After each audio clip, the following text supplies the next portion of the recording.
ইলেকশনের একটা বড় টেস্ট আমি বলবো যে আপনারা যদিও অনেকে এটাকে ডিসকাউন্ট করছেন, আমরা বলবো যে ডাকসুর ইলেকশনটা একটা বড় টেস্ট ছিল এবং এই টেস্টে আমাদের পার্টিগুলো, আমাদের সুধী সমাজ, আমাদের স্টুডেন্ট শিক্ষার্থীরা সবাই আমরা বলবো যে একটা খুব ফ্লাইং কালার্সে আমরা উত্তরণ করেছি।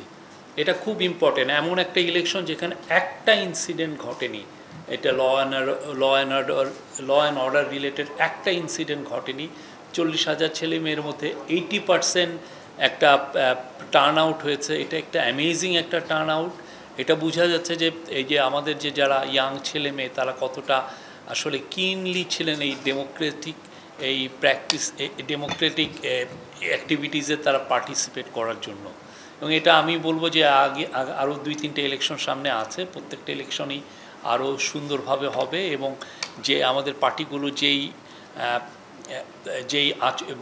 যা দেখিয়েছেন সোফার তারা আরও সামনে আরও মানুষের কাছে আরও সুন্দরভাবে তাদেরকে প্রেজেন্ট করবেন।